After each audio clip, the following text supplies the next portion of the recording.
Mutton কষা, mutton rezala তো অনেক হলো। এবার বানাবো আজকে একদম ভিন্ন স্বাদের মাটন কোরমা, যেটা ভাত আর রুটি দুটোর সাথে খুব ভালো যায়। সাদা তেলে বেশ অনেকটা পেঁয়াজ ভেজে নিলাম, তার মধ্যে কিছুটা তুলে রাখবো, পরে একটা পেস্ট বানাবো বলে। আর এখানে আদা, রসুন, কাঁচা লঙ্কা, পেঁয়াজ আর টমেটো বাটা দিয়ে দিলাম। পরিষ্কার করে ধুয়ে রাখা মাংসটা ওপর থেকে দিয়ে ভালো করে নাড়াচাড়া করে এবার ওর মধ্যে একে একে নুন, হলুদ, ধনে গুঁড়ো, জিরে গুঁড়ো, কাশ্মীরি রেড চিলি পাউডার সব কিছু দিয়ে মাংসটা ভালো করে কষিয়ে নিলাম। এবার কিছুক্ষণ ঢেকে রান্না করে যখন তেল ছেড়ে এলো, ওপর থেকে একটু গরম জল দিয়ে দিলাম, কারণ সেদ্ধ হতেও বেশ সময় লাগে। আর এই যে মশলাটা দিলাম, এটা বিরিয়ানিতে যে গোটা মশলাগুলো ব্যবহার করা হয় সেটাই ড্রাই রোস্ট করে দিয়েছি।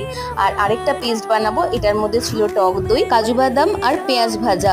এটা দিয়ে ভালো করে নাড়াচাড়া করে মাংসটা ফুটে এলে ওপর থেকে ধনেপাতা আর কাঁচা লঙ্কা দিয়ে সার্ভ করলাম। আপনারা চাইলে এরকম ডিম সেদ্ধ দিতে পারেন, খেতে জাস্ট দুর্দান্ত ছিল।